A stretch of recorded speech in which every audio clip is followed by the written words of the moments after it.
Wesley Ruiz, February 1, 2023. On March 21, 2007, the Dallas Police Department's Homicide Division issued a bulletin alerting officers to be on the lookout for a 1996 red and gray four-door Chevrolet Caprice with dark-tinted windows and chrome wheels. The vehicle was suspected of involvement in a capital murder. 2 days later, on Friday, March 23, two plainclothes officers in an unmarked car spotted a vehicle matching that description on Stemmons Freeway. They called for marked patrol cars to assist and followed the car as it exited the freeway. Corporal Mark Nix arrived first and positioned his patrol vehicle directly behind the Caprice, activating his overhead lights. Dashcam footage from Nix's car and another patrol vehicle was later presented in court. The Caprice briefly slowed as if to stop, but then suddenly accelerated down the winding road. Nix and at least one other patrol car pursued. The driver lost control of the vehicle, which spun, rolled down a slope, and came to rest facing the roadway, blocked from behind by a fence. Nix followed the Caprice down the slope and stopped hood to hood in front of it. A second patrol car stopped alongside, boxing in the Caprice. Nix, then 30, exited his vehicle and approached the front passenger side. The windows were so darkly tinted that the officers could barely see a silhouette inside.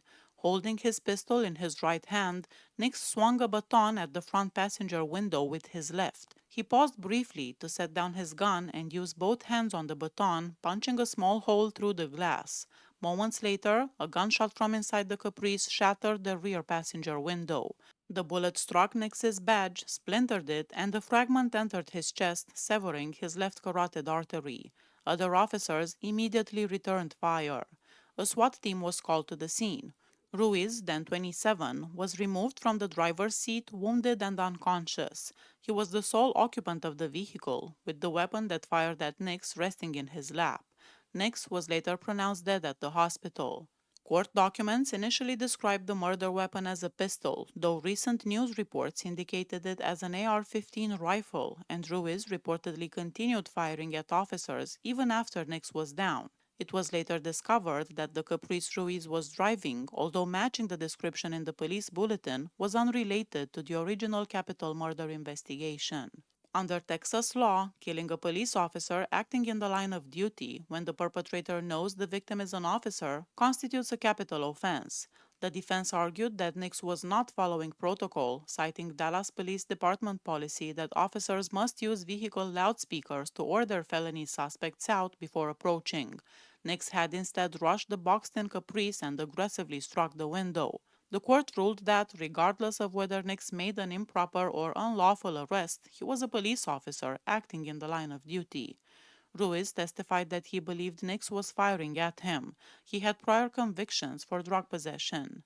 A jury found Ruiz guilty of capital murder in July 2008 and sentenced him to death.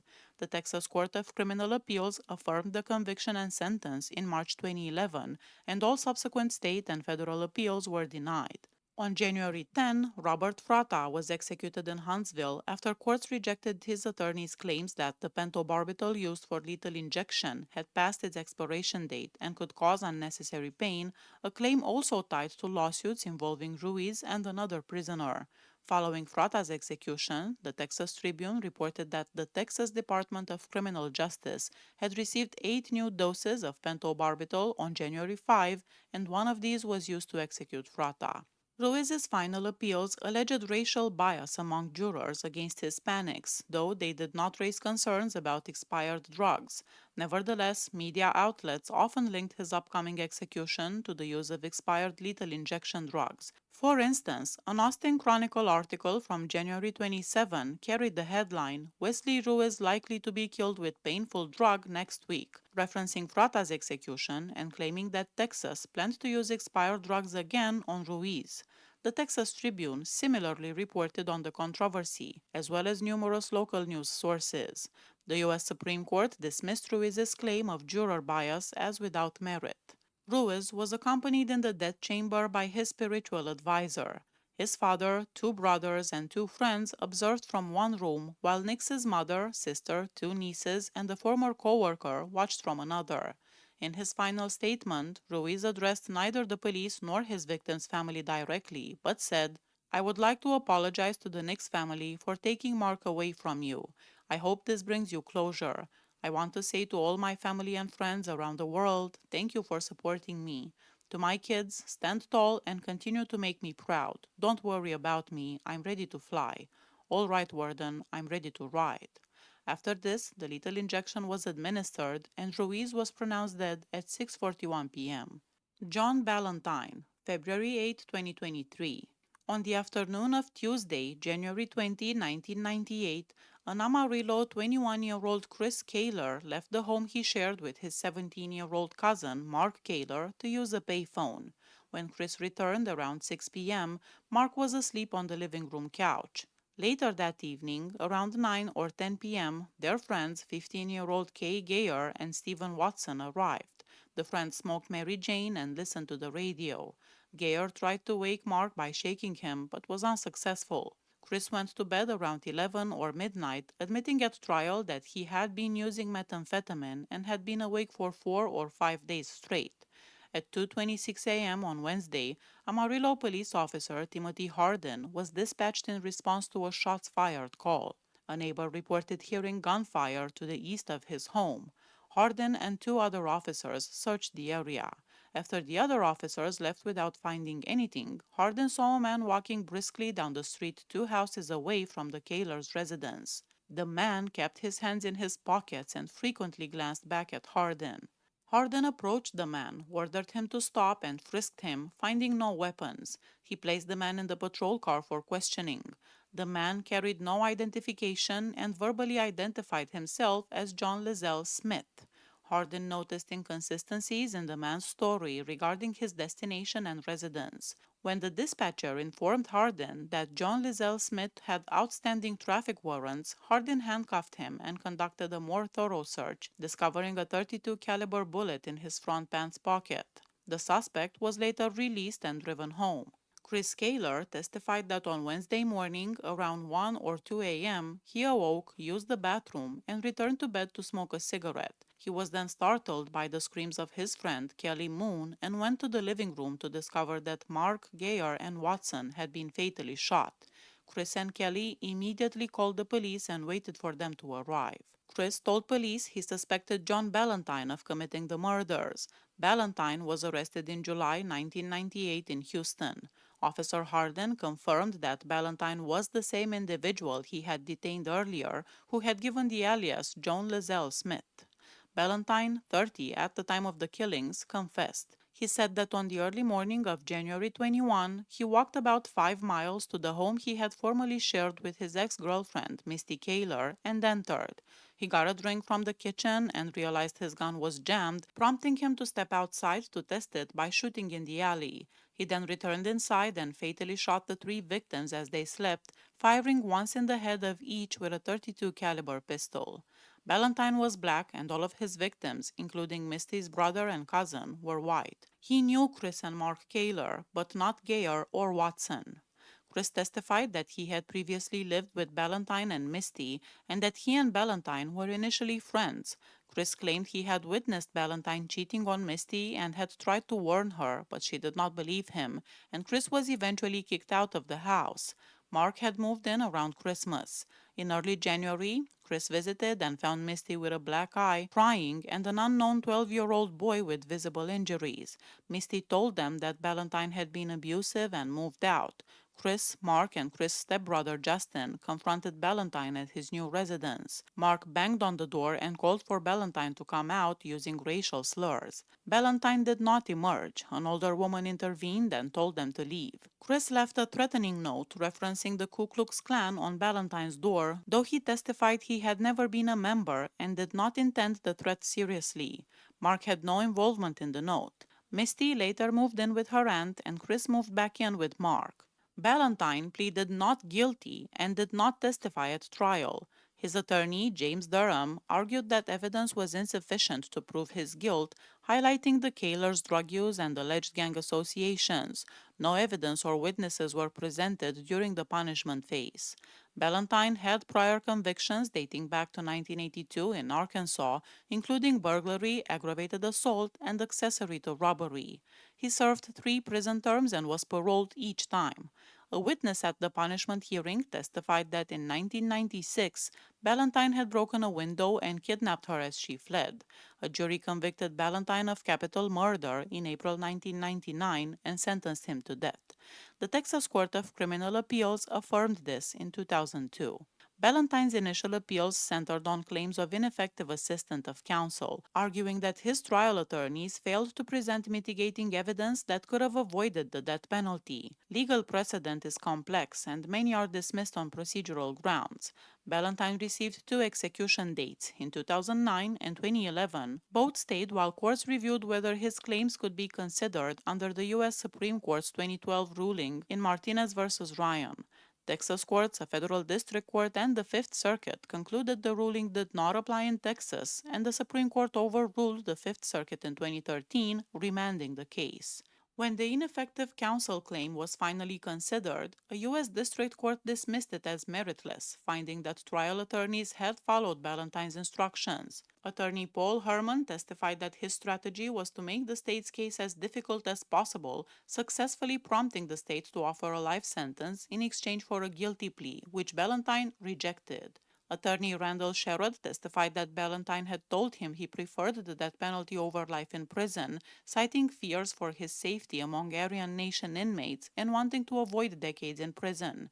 Sherrod noted that mitigation witnesses were prepared but not called at Valentine's direction. Valentine acknowledged his instructions but claimed influence from his attorney's pessimism. The district court denied Valentine's appeal, which the Fifth Circuit affirmed in 2021. All subsequent appeals were denied. In January, Valentine participated in a lawsuit challenging the Texas Department of Criminal Justice use of expired pentobarbital for lethal injection. The case was rendered moot after the prison obtained new drugs. Neither Valentine nor Wesley Ruiz raised the expired drug issues in their final appeals, though media reports continued to imply the practice persisted. The Texas Tribune reported Valentine was involved in ongoing legal battles over expired drugs, while the Associated Press noted that Ruiz and Valentine were executed despite a civil court injunction. In final appeals, Valentine's attorneys alleged racial bias in his trial. They presented a handwritten note, allegedly from trial attorney James Durham, that read, "Can you spell lynching?" with an added justifiable insert. Randall Sherrod, who survived Durham, denied memory of the note and any racist intent, asserting that Valentine had a fair trial. A jury foreman's affidavit confirmed that life without parole was never an option, and while 4 jurors opposed the death penalty, he insisted it was necessary. Race, he stated, was not a factor. News coverage omitted Valentine's prior friendship with Chris Kaler and misrepresented the motive as racial animosity alone. On the day of his execution, as witnesses entered the viewing room, Valentine jokingly asked someone to massage his feet under the sheet covering him, laughing. After a brief prayer from his spiritual advisor, he made a short statement apologizing to the victims' families. "I want to apologize for the wrong I did to y'all. Forgive me. I am ready, ma'am." The lethal injection was then administered, and Valentine was pronounced dead at 6:36 p.m. Witnesses, including Misty, her mother, and the mothers of the other boys, celebrated quietly with high fives but declined to speak to reporters. Gary Green, March 7, 2023. Green lived in Dallas with his wife, Lovita Armstead, her 2 sons, Jerome, who went by JT, and Jarrett, and her daughter, Jasmine Montgomery. Green and Armstead had married in June 2009 after living together for 1 or 2 years. According to his confession, about 2 months into the marriage, Green discovered that Armstead, 36, was working to have the marriage annulled. Armstead had written 2 notes indicating she loved him but wanted to end the relationship and that he needed to move out. Green did leave the home, but family members noted that he told Armstead his parole officer would check on him at their home on Monday, September 21, prompting her to allow him to spend that day there. On that afternoon, Armstead dropped JT and Jarrett off at church for a regular program around 5:30 p.m. When she returned home, she began reading a note Greer had left for her. In it, he wrote, "You asked to see the monster, so here he is, the monster you made me, bitch. There will be 5 lives taken today, me being the 5th. While she read the note in the master bedroom, Green, then 38, took knives from the kitchen and entered Jasmine's bedroom. He tied the 6-year-old girl with duct tape and telephone wire, covering her mouth with duct tape. then brought her into the master bedroom and laid her at the end of the bed. Green then took Armstead into the master bedroom, where a struggle ensued. Over roughly 90 minutes, he stabbed her more than 25 times, though she managed to grab a knife and inflict two superficial wounds on his shoulder. After killing Armstead, Green drowned Jasmine in the filled bathtub, holding her underwater until she stopped struggling. He then laid her body face down on the floor, took a shower, changed into all black dress clothes, and went to pick up JT, 12, and Jarrett, 10, from church at 8 p.m. The boys testified they were surprised to see Green picking them up, as their mother usually did it. JT noted that Green's all-black attire was unusual. Upon returning home, Green instructed JT to shower and told Jarrett to put on pajamas for bed. He then called Jarrett into the kitchen to discuss school issues. While Jarrett explained, Green grabbed a knife, held it to his throat, and dragged him toward the bathroom. JT heard Jarrett cry for help, warning that Green intended to kill him.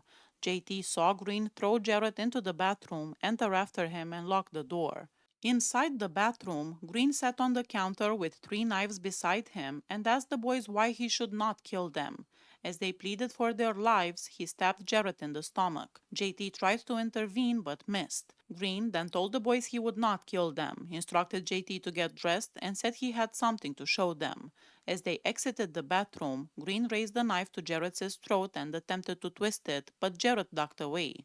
Green paused and said, "All right, come on." He led the boys into their mother's room, where they saw her body and fell to their knees crying.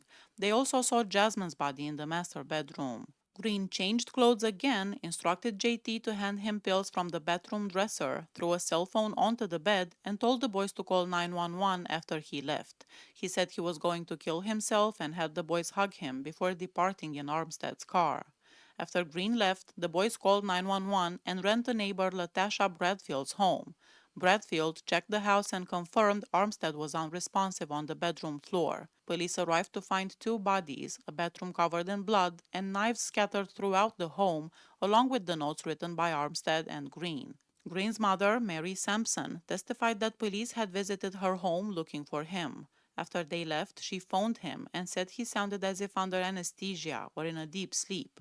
When asked what was wrong, he said he wanted to go to sleep and never wake up. She and another son drove to pick him up and brought him to the police station at 2:15 a.m. on Tuesday. Armstead's car contained a package of Benadryl, 26 of 28 pills missing. Green waived his right to remain silent and gave a full confession.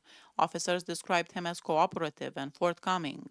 He disclosed the history of mental illness and a recent stay at Timberlawn Mental Hospital 1 month prior. He claimed he believed his wife and children were plotting against him and that voices instructed him to commit the murders. He said he took the pills so that the family could be reunited in heaven. Detective Robert Quirk described Green as dejected and somewhat remorseful. Forensic evidence confirmed Green's guilt. DNA under Armstead's fingernails matched him.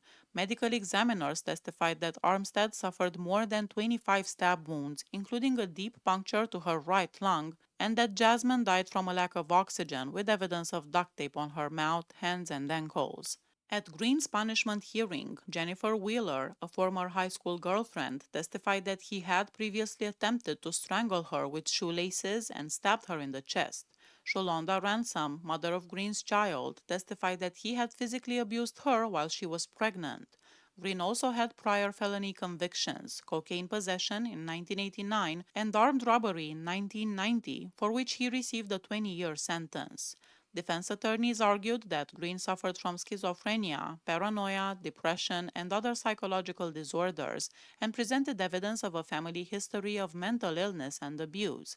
Despite this, the jury found Green guilty of capital murder in November 2010 and sentenced him to death. The Texas Court of Criminal Appeals affirmed the sentence in October 2012, and all subsequent state and federal appeals were denied. Again, the media coverage, particularly by the Texas Tribune, inaccurately suggested that Green and other inmates were involved in an ongoing legal battle over expired lethal injection drugs. In reality, the prison had received a fresh batch of pentobarbital and confirmed it was in use. No new claims regarding expired drugs had been filed.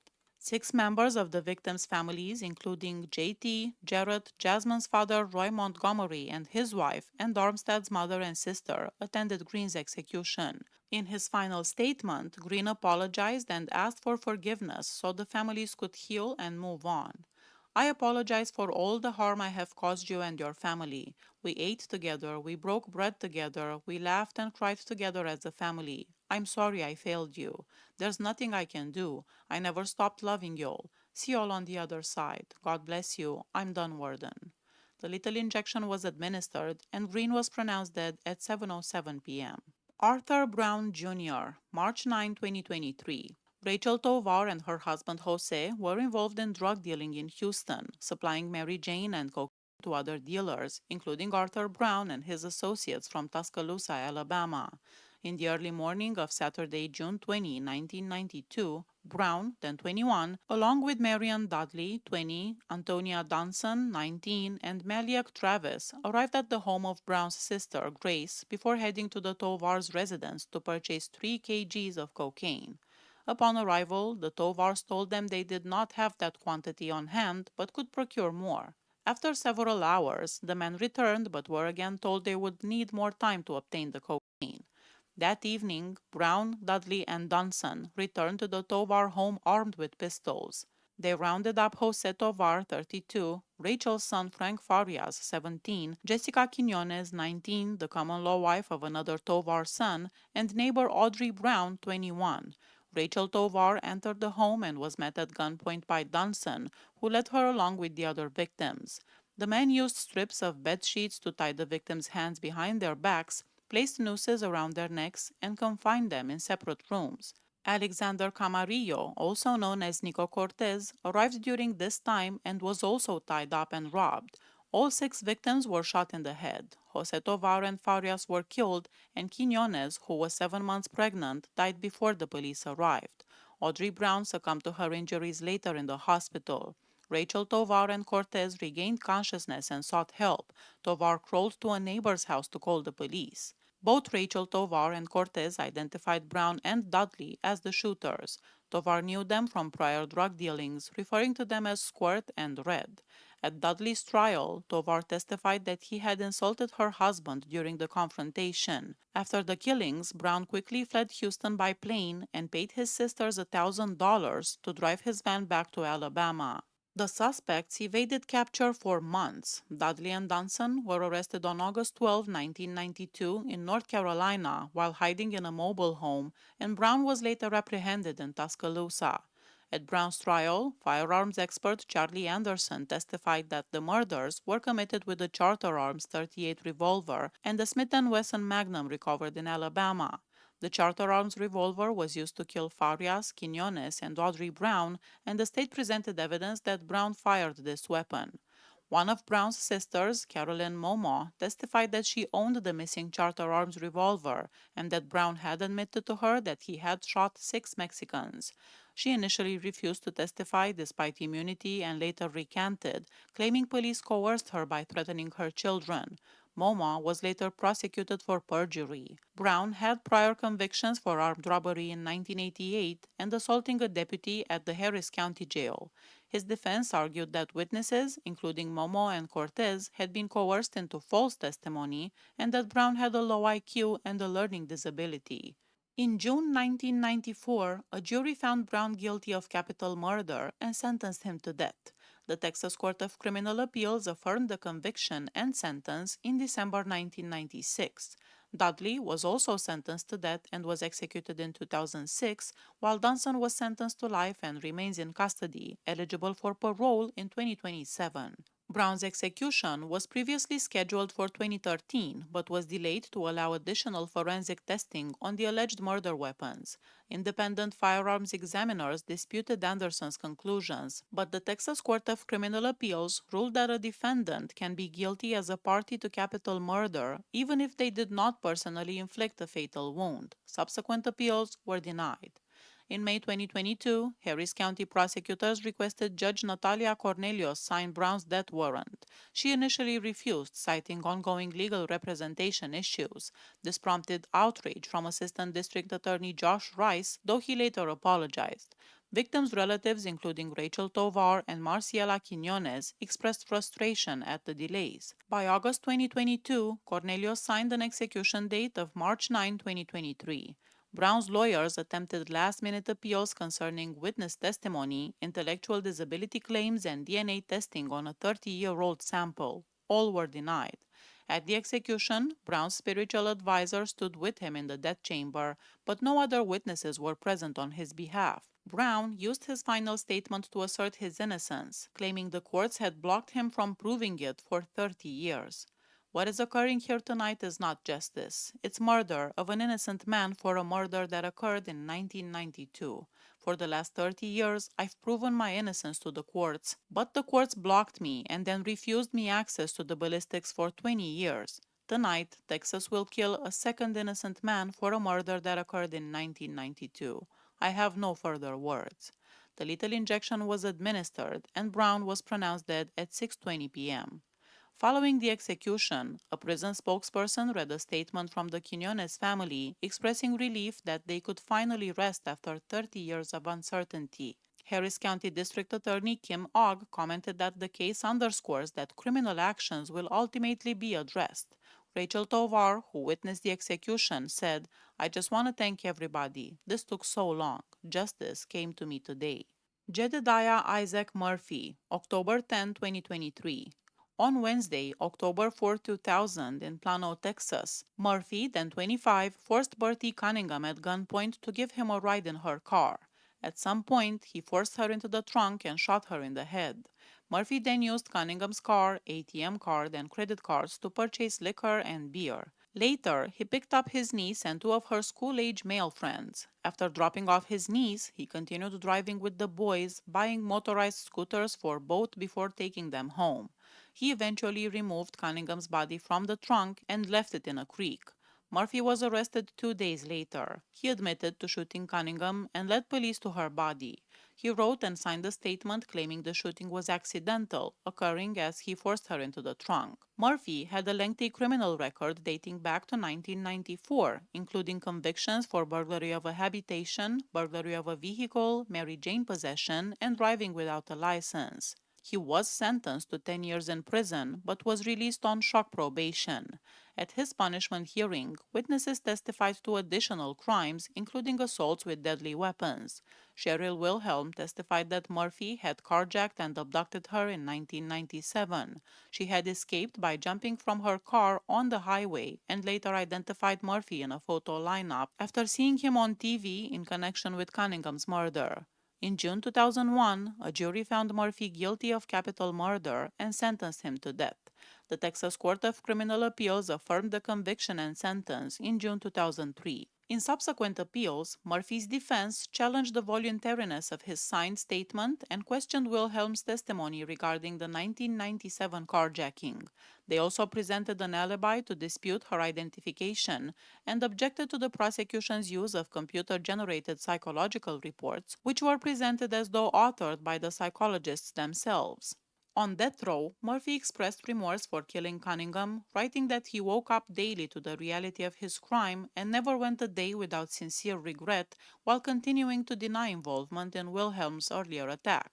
2 days before his execution, Murphy's lawyers filed an appeal claiming that a fire in the Huntsville Unit's administration building had damaged the lethal injection drug pentobarbital, creating substantial risks of serious, severe, and superadded harm and pain. The Attorney General's office countered that the drug had been lab tested and remained potent and sterile. The appeal was denied. On the day of his execution, a last-minute request for a stay was filed regarding denied DNA testing in Wilhelm's case. A federal judge issued a temporary stay, which the Fifth Circuit upheld until a related case was decided. Most Texas executions start at 6 p.m., though last-minute Supreme Court appeals can delay the procedure. In Murphy's case, the stay was in effect for most of the day, but the Supreme Court lifted it around 9 p.m., clearing the way for the execution. Murphy, who was Jewish, was accompanied in the death chamber by a Christian pastor serving as his spiritual advisor. His friend Vivian Schwartz observed from one viewing room, while Wayne Martin, a family friend of Cunningham, watched from the other. In his final statement, Murphy apologized to the victim's family, recited Psalm 34, and offered words to his own loved ones. God bless all of y'all. It's okay. Tell my babies I love them. He also shouted, Bella is my wife, before turning to the warden to indicate he was ready. The lethal injection was administered, and the reporter noted that Murphy took two barely audible breaths and appeared to go to sleep with no indication of pain. He was pronounced dead at 10:15 p.m. Brent Ray Brewer, November 9, 2023. Brewer, 53, was executed by lethal injection at the Huntsville State Penitentiary for the April 1990 killing of Robert Laminack. The chemicals were administered at 6:24 p.m., and Brewer was pronounced dead at 6:39 p.m. local time. Prosecutors stated that Laminack, then 66, had given Brewer and his girlfriend a ride to a Salvation Army location in Amarillo when Brewer stabbed him in the neck and robbed him of $140. Brewer was just 19 years old at the time of the crime.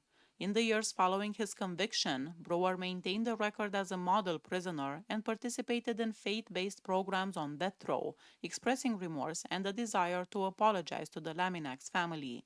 In a letter included in his clemency application, Brewer wrote, I will never be able to repay or replace the hurt, worry, and pain I caused you. I come to you in true humility and honest heart and ask for your forgiveness. Laminack's son, Robert Laminack Jr., declined to comment before the execution. According to prosecutors, Brewer and his girlfriend had first approached Laminack outside his Amarillo flooring store before attacking him. Laminack's son later took over the family business, which had been founded in 1950, and continues to run it with other relatives. Brewer was convicted of capital murder and sentenced to death in 1991. However, in 2007, the U.S. Supreme Court overturned Brewer's death sentence, along with those of two other Texas inmates, because the juries in their cases had not been properly instructed on weighing mitigating factors. Brewer's lawyers argued that his childhood abuse and mental illness were factors that jurors should have been allowed to consider, potentially resulting in a life sentence instead of death. During a new punishment trial in 2009, Brewer was again sentenced to death. In his final statement before execution, he addressed Laminack's family. I would like to tell the family of the victim that I could never figure out the words to fix what I have broken. I just want you to know that this 53-year-old is not the same reckless 19-year-old kid from 1990. I hope you find peace. David Santiago Renteria, November 16, 2023. On Sunday, November 18, 2001, Alexandra Flores disappeared from a Walmart in El Paso while shopping with her parents. The following day, her body was discovered in an alley 16 miles away. She was found nude, partially burned, with a plastic bag over her head. The medical examiner determined that she had been struck twice on the head and manually strangled before being set on fire. A Walmart security guard recalled speaking with a man who had left his van running outside the store on the day of Alexandra's disappearance. Store surveillance footage showed the man following her around the store for approximately 40 minutes before walking out with her. A search of the suspect's van revealed bloodstains containing her DNA. The suspect, 31-year-old Renteria, was arrested. He claimed in a statement that the murder had been carried out by Flaco, a member of the Azteca gang he had met in prison. Renteria said he only lured Alexandra out of the store and helped Flaco and other gang members burn and dispose of her body, claiming he acted out of fear for threats to his family.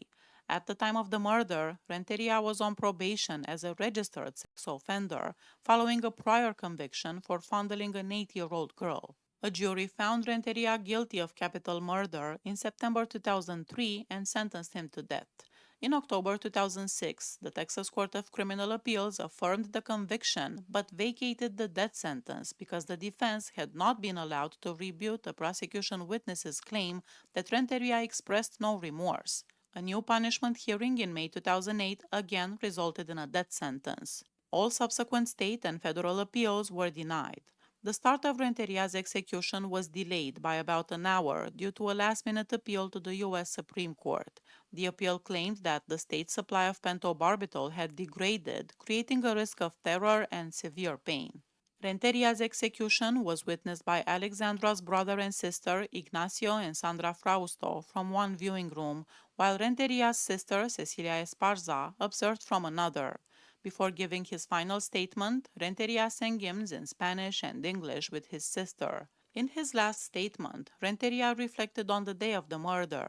There is not a day that goes by that I do not think about that fateful event of that day and what transpired. He prayed for peace for the victim's family and apologized for all the wrongs he had done without directly admitting to killing Alexandra. He also forgave those who wanted him executed and reassured his own family, I'm good, I'm strong, just know that I'm going to be okay. I love you all and will see you in the next world. The lethal injection began, and Renteria recited, Our Father who art in heaven, I taste it. He mumbled, took 2 deep breaths, snored twice, and then stopped breathing. He was pronounced dead at 7:11 p.m. Please hit that subscribe button if you like my channel. See you next time. Bye bye.